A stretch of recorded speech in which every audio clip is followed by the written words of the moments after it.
तो आप लोग पढ़ाई कैसी चल रही है? अच्छा, अभी आप पढ़ने जा रहे हो दुनिया का सबसे सरल सब्जेक्ट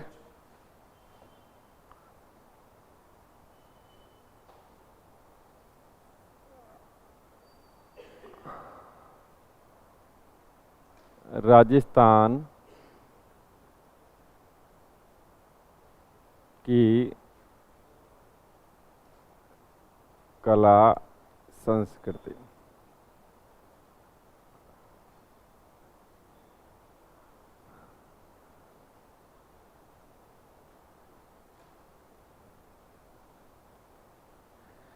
इस सब्जेक्ट में आपका एक टॉपिक रन कर रहा था, कई क्लासें उस टॉपिक की हो गई। टॉपिक का नाम आप सब जानते होंगे, राजस्थान की चित्रकला।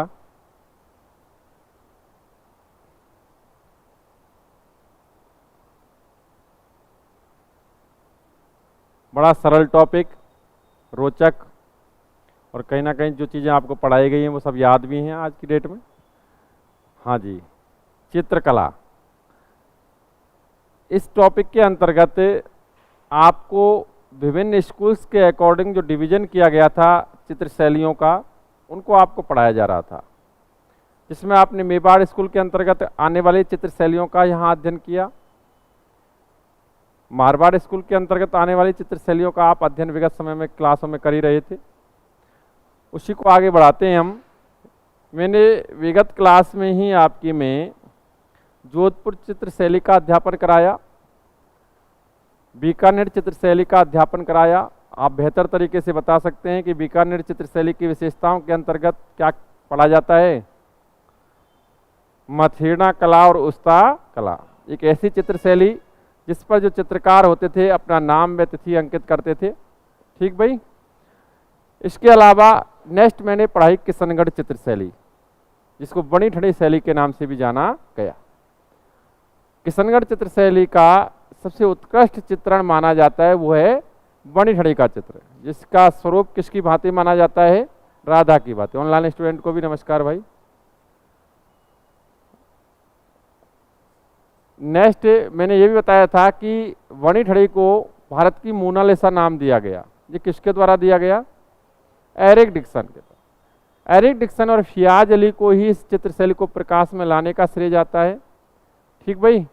इसके अलावा आपको ये भी बताया गया था कि इस चित्रशैली पर आई मीन किशनगढ़ चित्रशैली पर कांगड़ा शैली और ब्रज शैली का प्रभाव देखने को मिलता है। इसके बाद अगर हम मारवाड़ स्कूल के अंतर्गत ही बात करें तो एक चित्रशैली का और अध्ययन किया जा सकता है, वो है जैसलमेर चित्रशैली। समझना बड़ा सरल है। विगत समय में हम जब चित्रशैलियां पढ़ रहे थे तो उनके अंतर्गत हम इनका स्वर्ण काल पढ़ते थे, अर्थात किस शासक के समय उस चित्रशैली का सर्वाधिक विकास हुआ। इसी क्रम में हम देखें तो जैसलमेर चित्रशैली का स्वर्णकाल किसका शासनकाल कहलाता है? स्वर्णकाल किसका शासनकाल कहलाता है? सभी को पता होगा। और वो आंसर आता है मूलराज द्वितीय का शासनकाल। मूलराज द्वितीय का शासनकाल जैसलमेर चित्रशैली का स्वर्णकाल कहलाता है। ये आपने प्रत्येक चित्रशैली के अंतर्गत ये पॉइंट सबने पढ़ा है। आप रिवाइज करेंगे तो कहीं ना कहीं आपको ये चीज याद भी रहेगी। हम इस चित्रशैली के अंतर्गत एक प्रमुख चित्रण का यहाँ अध्ययन करते हैं, और एक ही प्रमुख चित्रण है, प्रमुख चित्र इस चित्रशैली का, और वो है मूमल। मूमल का चित्र। ठीक भाई। मूमल जो कि लोद्रवा की राजकुमारी थी, लोद्रवा की राजकुमारी। बहुत नॉलेज है आप लोगों को। ठीक। मूमल का चित्रण किस चित्रशैली में देखने को मिलता है? जैसलमेर चित्रशैली में। और जैसलमेर चित्रशैली का स्वर्णकाल किसका शासनकाल कहलाता है? देखो, अगर हम इसमें और वर्क करें तो एक तो ये पॉइंट बनता है इसमें, इस चित्रशैली पर बड़ा सरल है, फिक्स हैं चीजें। चित्रशैली पर किसी अन्य चित्रशैली का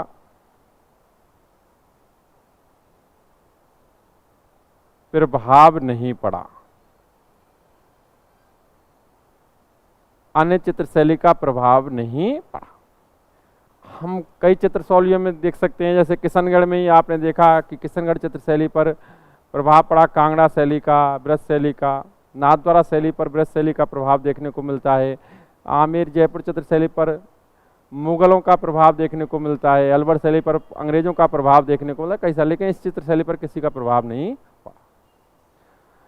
एक चीज इस चित्रशैली में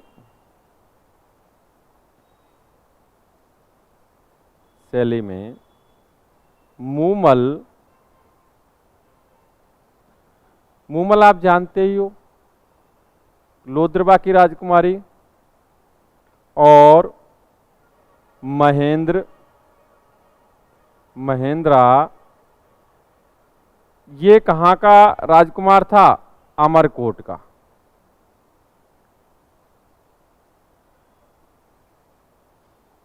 राजकुमार की प्रेम कथा का चित्रण किया गया।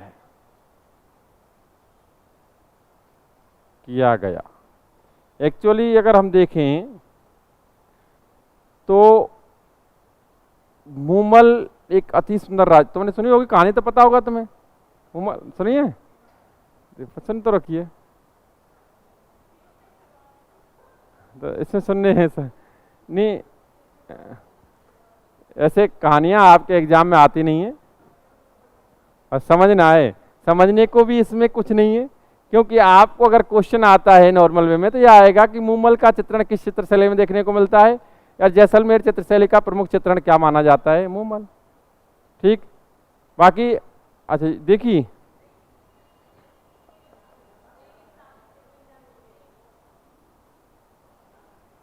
अच्छा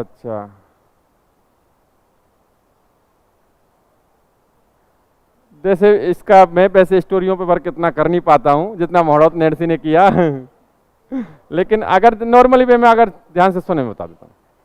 हाँ मैं बता देता हूँ, ध्यान से सुने, क्यों वैसे ध्यान रखना इस बात को कि आप बस नॉर्मली वे में ध्यान रख सकते हैं, समझ सकते हैं, इतना ही मैटर आपके लिए एग्जाम में काम आता है, बाकी स्टोरी काम में नहीं आती। फिर भी आप देख लें तो मूमल राजकुमारी थी, लोद्रबा की राजकुमारी जैसा लिखा हुआ है, और महेंद्र जो था वो अमरकोट का राजकुमार था। विसलदेव सोड़ा का पुत्र था, और विसलदेव सोड़ा की पुत्री का विवाह गुजरात के हमीर के साथ हुआ था, जो कि इस महेंद्र का हम उम्र ही था, अर्थात जीजा साले जो थे वो दोनों हम उम्र थे। बताया जाता है कि इस मूमल के रूप की चर्चा दूर दूर तक फैली हुई थी, ईरान, सिंध, सब दूर दूर तक। पहली बात तो ये बात विशेष ध्यान रखना कि तत्कालीन समय में ये हमारे इस भारतवर्ष का ही पार्ट था, हिंदुस्तान का ही पार्ट था। ये अमरकोट अब वर्तमान में पाकिस्तान में है। ठीक, दूर दूर तक इसकी सुंदरता की चर्चा फैली हुई थी कि भाई बहुत ही अति सुंदर राजकुमारी है, और उसने एक विवाह के तहत भी अपने की शर्त रख रखी कि मैं एक बुद्धिमान और एक सुंदर युवक से ही विवाह करूंगी। इस प्रकार का बताया जाता है। एक बार महेंद्र अपने जीजा के पास आया था, हमीर के पास, और दोनों हम उम्र थे तो थोड़ा सा दोस्ती भी थी, तो दोनों ही दोस्त आखेट के लिए निकलते हैं, और आखेट के लिए निकलते हैं तो बताया जाता है कि एक हिरण का पीछा करते करते आगे तक आ जाते हैं। इसके काक नदी बताई जाती है एक, उस नदी के किनारे इसका महल था मूमल का, वहाँ तक पहुँच जाते हैं। हिरण नदी में चला जाता है। वैसे ये जो लोक कथाएं होती हैं या ये कहानियाँ होती हैं, ये क्षेत्रीय स्तर पर इनमें परिवर्तन भी होते रहते हैं। ठीक है, ये बात विशेष ध्यान देना। तो बताया जाता है नेटवर्क इशू बोल रहा है कुछ, मैसेज आ रहे हैं। हाँ जी, उस समय चूंकि वो तो नदी में चला जाता है हिरन, लेकिन ये दोनों ही दोस्त कह सकते हैं जिन्हें हमीर और महेंद्र, ये दोनों वहाँ आराम करने लग जाते हैं और वहाँ सुंदर बगीचों को देखते हैं जो कि उसके महल के अंतर्गत आने वाले बगीचे थे, और बड़े प्रभावित होते हैं। बताया जाता है कि मूमल उन दोनों को देख लेती है अपने महल के जो ऊपरी कमरे से, ठीक उसे मेड़ी वगैरह ऐसा कुछ नाम दिया जाता है, वहाँ से देख लेती है और अपनी दासी को भिजवाती है कि भाई देखो बड़े युवक हैं और लगते हैं वीर राजपूत युवक हैं, इनके लिए कुछ विश्राम और खाने वाने की व्यवस्था करवा दो। तो दासी जाती है, उनको खाना वाना विश्राम वगैरह की व्यवस्था कर देती है। उसके बाद उन्हें वो दासी से उस समय पूछते भी हैं महेंद्र और हमीर कि भाई ये महल किसका है, क्या आप नहीं जानते ये महल किसका है, ये हमारे दुनिया की सबसे खूबसूरत राजकुमारी का महल है, आई मीन मूमल का महल है। अच्छा, उसके बाद एक दासी पुनः आती है और एक व्यक्ति इनसे कहती है कि तुम में से कोई व्यक्ति अंदर चलें, राजकुमारी आपको बुला रही है। उस समय महेंद्र कहता है हमीर से तू चला जा। हमीर अंदर जाता है, दासी उसे जैसे एंट्री करते हैं बरामदे तक, उसके बाद उसे छोड़ देती है, अंदर जाने का इशारा कर देती है। थोड़ा हमीर आगे बढ़ता है तो बताया जाता है कि वहाँ एक शेर था और एक अजगर था। उनको देख करके हमीर घबरा जाता है कि ये तो कोई मायावी और राजकुमारी है, पता नहीं मेरे साथ क्या करेगी, और वहाँ से डर करके वापस आ जाता है। उसके बाद दासी पुनः आती है और सीधा उससे ही कहती है महेंद्र से कि आपको बुला रही हैं। महेंद्र जाता है, जैसे ही वो उसी प्रक्रिया के तहत वहाँ छोड़ देती है दासी। जैसे ही शेर दिखता है, महेंद्र अपना भाला मारता है फेंक करके, और वो देखता है कि उसे जो शेर था वो नकली था, वो भूसा भर रहा था उसके अंदर, खाल के अंदर। कोई दिक्कत नहीं, वो ढेर हो जाता है। उसी प्रकार अजगर भी ढेर हो जाता है। फिर आगे बढ़ता है तो उसे एक तालाब दिखाई देता है, आई मीन पानी दिखाई देता है। उसको चेक करने, उसकी गहराई चेक करने के लिए ये महेंद्र उसमें अपना भाला मारता है तो देखा कि वो बजता है, अर्थात वो केवल शीशा था, प्रतीत हो रहा था कि भाई वो तालाब है। वो समझ जाता है, फिर आगे बढ़ जाता है।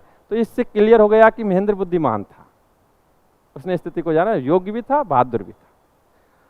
दोनों में वार्तालाप होता है, मूमल में और महेंद्र में, और ये वार्तालाप ही आगे चल के प्रेम में कन्वर्ट हो जाता है। उसी दौरान बताया जाता है कि उसके बाद महेंद्र वहाँ से रवानगी लेता है, अमरकोट के लिए आना था, लेकिन वादा करके आता है कि मैं भाई आऊँगा आपसे मिलने के लिए, आऊँगा, इस प्रकार कह करके चला जाता है। और उसको फिर प्रेम के वशीभूत होकर के उसकी याद सताने लगती है वगैरह वगैरह। तो बता, हाँ सुने ध्यान से, जब भी तो मैंने सुनाता नहीं हूँ, ठीक है, क्योंकि प्रेम कथाओं में रस है और रस का मुझे थोड़ा ज्ञान कम है। तो अमरकोट पहुंचने के बाद उसे याद सताती है, उसके मिलने के लिए आतुर होता है। तो बताते हैं कि उसने अपने रायका को बुलाया, जो ऊंट पालक होते हैं ना, उसको बुलाया, अपना जो होता है भाई राजकुमार था, बड़ी संख्या में ऊंट वगैरह थे, कि भाई हमें ऐसा ऊंट दे जो रात्रि में हम जाएं मिल करके वापस आ जाएं, इतना अच्छा क्वालिटी का ऊंट दे। तो रायका जो होता है वो उसको एक ऊंट देता है, चीतल नाम का ऊंट, करीबन 100 मील की दूरी ऐसी बताते हैं कि उन दो, अमरकोट और लोद्रवा के मध्य इसका महल था, उसके मध्य ऊंट एक पहर में ही रास्ता तय कर लेता है, बाकी के 2 पहर वो आराम से वार्तालाप करते हैं, उसके बाद वापस लौट आते हैं। तो ये प्रक्रिया काफ़ी समय तक चलती है। लेकिन एक संज्ञान में लाने वाली बात और है कि महेंद्र विवाहित था। महेंद्र जो राजकुमार था वो विवाहित था, आई मीन उसकी 7 रानियां पहले से ही थी, ठीक है। तेरे क्यों आग लग रही है? ध्यान से सुने भाई। एक तो ये प्रक्रिया कई दिन तक, कई महीनों तक चलने लगती है। यहाँ से वापस जब वो अंतिम पहर में जब लौट जाता था, रात्रि के अंतिम पहर में, तो वो अपनी छोटी रानी के पास जाकर के विश्राम करता था। तो अन्य रानियां थीं, वो व्यथित थीं। उन्होंने इस बात की शिकायत अपनी सास से कही। सास ने अपने पति आई बीसलदेव सोड़ा से कही, बीसलदेव सोड़ा से कही। उसने प्रक्रिया के तहत, जिसका वर्णन मैं अब नहीं करूंगा क्योंकि काफ़ी टाइम हो जाएगा, अब थोड़ा शॉर्ट कर देता हूं मैं। पता लगा लिया कि वो मूमल के पास जाता है। जब रानियों को पता चला तो रानियां बड़ी गुस्सा में आईं, परेशान हुई, गुस्सा में आईं कि मूमल का नाम तो सबने सुन रखा था, बहुत सुंदर राजकुमारी है और ये है वो है। तो उन रानियों ने मिलकर षड्यंत्र के तहत उस ऊंट के पैर तोड़वा दिए। जैसे ऊंट नहीं जाएगा, लेकिन साहब जी कहाँ, महेंद्र कहाँ रुके? महेंद्र ने रायका को बुलाया, क्योंकि उस दिन ऊंट उपलब्ध नहीं हो पाया, तो रायका को बुलाया कि भाई हमें यार अब के साहब ऊंट का तो घायल है वो तो ऊंट जा नहीं सकता, कि हमें व्यवस्था करो, कोई और हो ऊंट के ऐसी क्वालिटी का तो कोई ऊंट नहीं है कि इतनी दूरी तय कर ले। तो बताया जाता है कि उस समय रायका ने एक सुझाव दिया कि एक ऊंटनी तो है, वो क्वालिटी की है, रास्ता तय कर सकती है, लेकिन समस्या ये है कि वो इतनी प्रशिक्षित नहीं है जितना ये ऊंट था जो घायल है। कि कोई नहीं जी, कि आपको बस ये ध्यान रखना है कि इस ऊंटनी को चाबुक नहीं दिखानी है। अगर आपने चाबुक दिखा दी तो ये ऊंटनी बिदक जाएगी और ये रास्ता भटक जाएगी। कि ओके, और ऊंटनी पर सवार होकर के, लेकिन गलती कर दी उसने, चाबुक दिखा दी। ऊंटनी तो अब रात्रि में लगातार कंटिन्यू चल रही थी, दूरी बहुत ज़्यादा थी, वो रास्ता भटक गए और वो लोदरवा की जगह कहाँ पहुँच गए? जैसलमेर, वो बाड़मेर चला गई। अब पैर निकल गए, एक पैर निकल गया, दो पैर निकल गए। वहाँ से वो उसने रास्ता पूछा, उसके बाद वापस रिटर्न हुआ तो उसमें काफ़ी टाइम हो गया। इधर मूमल इंतजार कर रही थी और इंतजार करते करते वो सो गई कि आज तो नहीं आए शायद। लेकिन इसमें एक बात और ध्यान रखनी है, इस दौरान उसी दिन मूमल की सिस्टर भी आई हुई थी, बड़ी बहन भी आई हुई थी उसके यहाँ, उसके महल पर, और कोई नाट्य प्रक्रिया भी उस दिन हुई थी। तो उस दिन मूमल की बड़ी बहन ने पुरुष के कपड़े पहने थे उस प्रक्रिया के तहत, और दोनों ही एक साथ सो गए, दोनों बहनें सो गईं। तीसरे पहर में जाकर के, अंतिम पहर मान लो रात्रि का, उस दौरान वो आता है महेंद्र, और जैसे ही महल में प्रवेश करता है तो मूमल के पास एक पुरुष को सोते हुए जान करके बड़ा क्रोधित होता है और वहां से वापस लौट, यानी गलतफहमी का शिकार हो गया जी, वापस लौट जाता है और मन ही मन सोचता है कि मैंने कितनी बड़ी गलती कर दी, मैं कितना अच्छा सोचता था, ये गलत निकली, ये वगैरह वगैरह वगैरह। तुम बहुत बेहतर तरीके से जानते हो, ठीक है, ज्ञानी आदमी हो सब, ठीक, सबने डिग्री ले रखी है। तो उसके बाद लौट जाता है, उसके बाद उसके प्रति उसे घृणा हो जाती है। कई दिन निकल जाते हैं, मूमल इंतजार करती है, लेकिन बताया जाता है कि मूमल इस दौरान कुछ पत्र भी लिखती है, लेकिन जो और रानियां थीं उन पत्रों को उस तक नहीं पहुंचने देती हैं। एक कारवार दूत भी भेजा जाता है, संदेश वाहक भेजता है, उसको भी नहीं मिलने देती हैं। लेकिन अंतिम रूप से जब संदेश वाहक भेजा जाता है तो संदेश वाहक को मिलने तो नहीं देती हैं, लेकिन किसी प्रोग्राम के तहत संदेश वाहक एक कहानी के माध्यम से, वो कविता के माध्यम से इसके पास अपना मैसेज पहुंचा देता है महेंद्र के पास। मूमल का ही अगर सिख से लेकर के और वो क्या कहते हैं नक तक अगर वर्णन देखें तो बहुत ही अच्छा है। ज़्यादा तो मैं शब्दों का प्रयोग हिंदी में नहीं करूँगा। तो वो समझ जाता है कि ये मूमल ने भेजा है, उसको बुला लेता है महेंद्र और उससे कहता है कि भाई ऐसी ऐसी बात है, मैंने इस प्रकार उनको देखा है और मैं उनसे घृणा करता हूँ, मैं नहीं आने वाला अब। ये बात जब मूमल को पता चलती है तो मूमल बड़ी दुखी होती है कि देखो गलतफहमी हो गई, मुझे अभी पता ही नहीं था, ऐसा भी सोच बैठे हैं वो। और मूमल तुरंत अपनी पालकी सजवाती है और अमरकोट के लिए रवाना होती है। अमरकोट में जाकर के पहुंचती है और संदेश भिजवाती है कि भाई मिलने आई हूँ। अब जो महेंद्र था वो इसके प्यार को परखने के लिए उससे एक संदेश वाहक को कहता है कि मूमल से जाकर कह दो कि महेंद्र जी को तो सांप ने काट लिया है। इसमें अलग लास्ट अंतिम दौर में इनकी मृत्यु के संदर्भ में अलग अलग बातें आती हैं कहानियों के अंतर्गत पढ़ने, लेकिन ये बात मैं बता रहा हूँ कि भाई सांप ने काट लिया है उनको, इसलिए प्रॉब्लम है, अभी मिल नहीं सकते। अब जैसे ही संदेश वाहक मूमल के पास जाता है और कहता है कि सांप ने काट लिया है महेंद्र को, तो उसी दौरान मूमल वहाँ गिर जाती है और वहीं तड़पकर अपनी जान दे देती, मर जाती है। और इसके बाद जब इस बात का पता महेंद्र को लगता है तो महेंद्र इस मूमल की इस दुखद घटना के बाद पागल हो जाता है। ठीक भाई, पागल हो जाता है और पागल होकर के मृत्यु को प्राप्त करता है। तो ये महेंद्र और मूमल की कहानी है।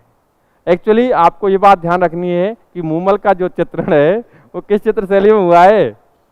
इतना इमोशनल मत हो, ठीक है, अपने आप से मत जोड़ो चीजों को, आप तो बस ये ध्यान है। हाँ ठीक, छोड़ो, अब ध्यान से सुनो, आराम से। कई लोग तो अभी से ऐसे सोच रहे हो जाते ही मैं फोन करूंगा।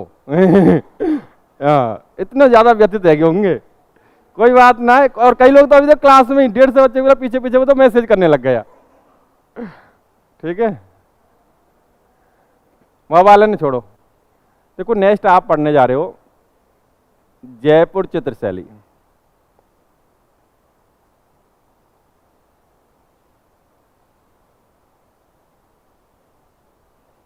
जयपुर चित्र शैली देखो सरल कितना है पढ़ना, कुछ नहीं है, कुछ गिने चुने पॉइंट होते हैं। मैं तो एक केवल बेसिक नॉलेज आपको दे रहा हूं, और आप अगर थोड़ा सा भी रिवाइज कर लें तो कम से कम आपका बेसिक अच्छा तैयार हो जाएगा। चीज़ें ज़्यादा बढ़ाने के लिए आपके पास दिमाग होना चाहिए और आपकी मेहनत होनी चाहिए। ठीक है, अगर डिस्कस करेंगे तो आपके लिए और भी चीज़ें उपलब्ध होंगी, लेकिन फिलहाल अभी आप इतना ध्यान दें। जयपुर चित्र शैली देखो, आप ये पॉइंट तो सब में पढ़ते जा रहे हो, अगर आप रिवाइज ही करने लगे तो शुरू से लेकर अंत तक स्वर्णकाल सबका याद रख सकते हैं। फलानी चित्र शैली का स्वर्णकाल, फलानी का, फलानी का, फलानी का। ठीक भाई, जयपुर चित्र शैली का स्वर्णकाल किसका शासनकाल कहलाता है? जयपुर चित्र शैली का स्वर्णकाल कहलाता है सवाई प्रताप सिंह का शासनकाल। एक्चुअली ये आमेर स्कूल के अंतर्गत पढ़ा जाता है। ठीक, जयपुर चित्र शैली को सवाई प्रताप सिंह का शासनकाल। और सवाई प्रताप सिंह के संदर्भ में तो आप बहुत सारी बातें स्वयं ही जानते हो। ये वही बंदा है जो ब्रजनिधि नाम से रचनाएं लिखता था, हैं? ठीक भाई, नेक्स्ट बात करते हैं प्रमुख, यानी जयपुर चित्र शैली के प्रमुख चित्रित ग्रंथ व विषय। आप अधिकांश चित्र शैलियों में ये चीज देखते हो, जिसमें हम देखें तो इसमें आदम कद चित्र, ये विशेष ध्यान रखना है, मेरे हिसाब से बहुत ही इंपॉर्टेंट पॉइंट है कि आदम कद चित्र किस चित्र शैली की विशेषता रही? तो जयपुर चित्र शैली। आपको पता है कि इस चित्र शैली के अंतर्गत प्रथम आदम कद चित्र किसका बनाया गया था? ईश्वरी सिंह का। किसने बनाया था?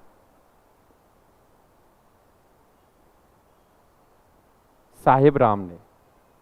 ठीक, कोई दिक्कत नहीं, आप नॉलेज रखते हैं मुझे पता है। आदम कद चित्र जिन्हें पोर्ट्रेट कहा जाता है। ठीक भाई, नेक्स्ट इसी के अंतर्गत हम देखें हाथियों की लड़ाई के चित्र का चित्रण। नेक्स्ट कुरान पढ़ती शहजादियों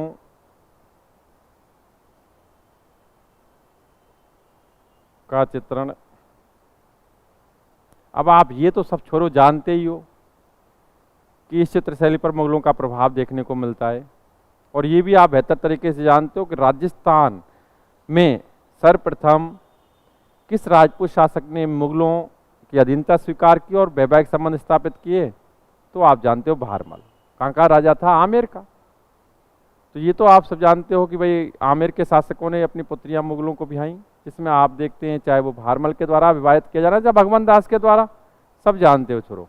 ठीक भाई, तो कुरान पढ़ती शहजादियों का चित्र, ये देखो डिफरेंट है, किसी भी चित्र शैली में आपको पढ़ने को नहीं मिलेगा। कुरान पढ़ती शहजादियों के, ये भाई ये तो पहले से ही समझ गए होंगे। हाँ, तो नेक्स्ट देखें चंदन के वृक्षों का चित्रण,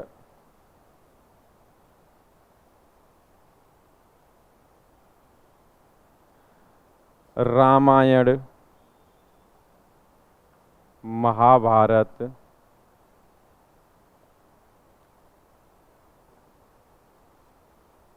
वात्सायन कृत कामसूत्र,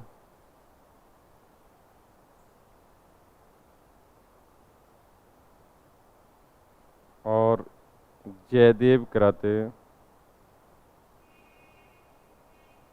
गीत गोविंद का चित्रण।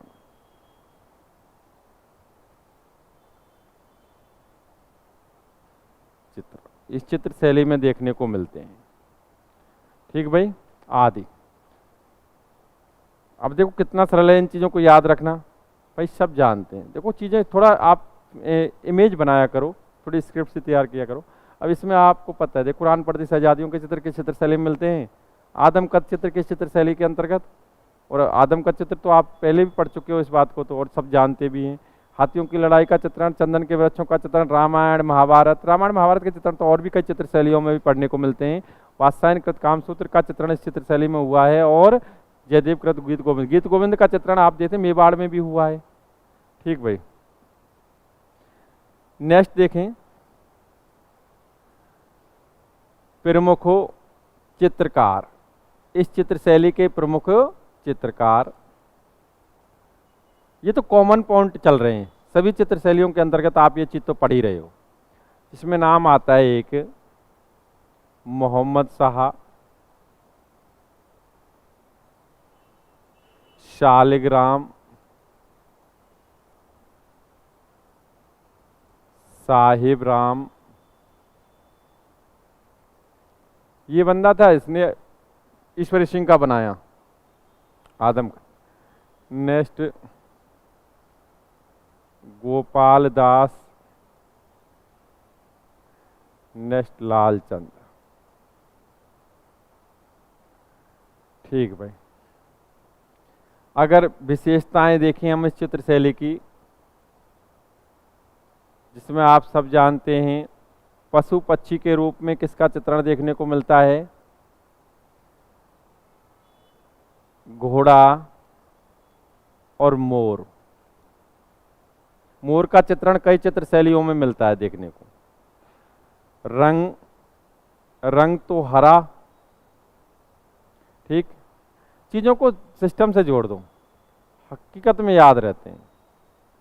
मैं एक चीज बता रहा हूं, मैं खुद इस चीज को देखता हूं कि मुगल शैली का प्रभाव पड़ा, मोमडम्स का प्रभाव पड़ा, और मोमडम्स का प्रिय रंग क्या, हरा। मैंने तुरंत दिमाग में ये बात कौन दी, क्लियर हो गया, अभी फीड हो गया दिमाग में। जैसे अभी एक चित्र शैली में देख रहा था, तो एक नाम आता है नंदराम। नंदराम आता है अलवर चित्र शैली के अंतर्गत, चित्रकार का नाम आता है। अब मुझे बाई चांस याद करना है, तो नंदराम जो मेरे लिए जानकारी में है, वो तुरंत मुझे उससे कनेक्शन तुरंत कि भाई अरे वो, अब मुझे वो भूलने पता नहीं है क्या है सिस्टम, फिर भूल नहीं सकते। होता है ऐसा, चीज़ों को कनेक्ट कर दो, आप कभी नहीं भूलेंगे, तुरंत कनेक्ट कर दो। मैं एक बूंदी चित्र शैली के अंतर्गत एक अहमद अली का नाम आता है चित्रकार का। अब मुझे पता है अहमद नाम से अपने कांग्रेस में एक बड़े नेता हुए अहमद पटेल, तो बस वो मुझे वो काफ़ी चीज़ ध्यान है उनकी और कोई बातें, तो बस उनसे जोड़ दिया। तो कई चीज़ें जोड़कर पढ़ने से मेरे हिसाब से याद हो जाती हैं। तो आप ये सब प्रयास किया करें। वृक्ष, पीपल और वट। वट यानी बरगद, बहुत नॉलेज है, बहुत नॉलेज है आप। नेक्स्ट देखो ध्यान से, अलवर चित्र शैली, इसको और पढ़ लो, थोड़ा सा टाइम है आपके पास। अलवर चित्र शैली, स्वर्णकाल। स्वर्णकाल सभी जानते होंगे, किसका शासनकाल, विनय सिंह का शासनकाल। विनय सिंह का शासनकाल। इसमें बड़े रोचक तथ्य हैं, और चलो तुम्हारे लायक ही हैं, हाँ मतलब याद हो जाते हैं। स्वर्णकाल विनय सिंह का शासनकाल। नेक्स्ट बात करें तो इस चित्रशैली का उद्भव ध्यान से सुनना, जयपुर शैली प्लस दिल्ली शैली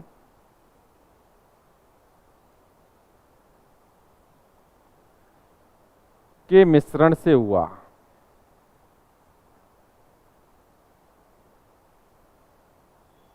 दिल्ली शैली के मिश्रण से हुआ। हाँ जी, इस शैली पर, इस चित्र शैली पर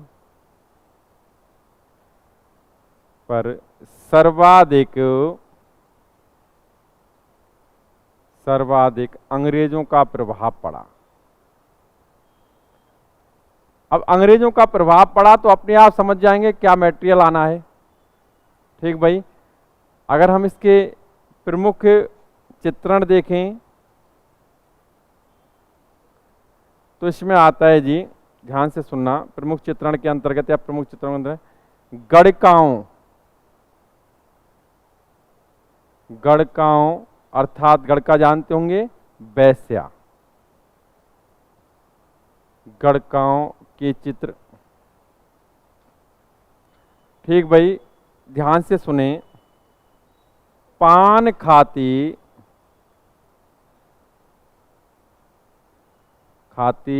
स्त्री के पतले होठ। अब क्या बात है ये मुझे नहीं पता, पर मैं तो पढ़ता हूँ किताबों से उसे बता देता हूँ, मैंने तो कभी देखा नहीं। नेक्स्ट, पारदर्शी वस्त्र। पारदर्शी वस्त्र तो जानते होंगे, हाँ, बहुत नॉलेज है। अच्छा, तो इमोशनल उस कंडीशन से निकल आए आप। पारदर्शी वस्त्र, हाँ ध्यान से सुने, हाँ ध्यान से सुने। नेक्स्ट, प्रमुख चित्रकार। अब बताओ इसमें पढ़ने को क्या था? गड़कान के चित्र, पारदर्शी वस्त्र, पान खाती स्त्री के पतले होठ। कुछ कहते हो पढ़वे को? कुछ नहीं। प्रमुख चित्रकारों की बात की जाए तो बलदेव, गुलाम अली, शालिग्राम और नंदराम, प्रमुख चित्रकार ये हुए। ठीक भाई, आसानी से याद रख सकते हो। अभी आपका कुछ पार्ट और है, लेकिन आप इसे नोट करेंगे, जल्दी नहीं, आराम से शांति से समझ करके नोट करना है। ओके।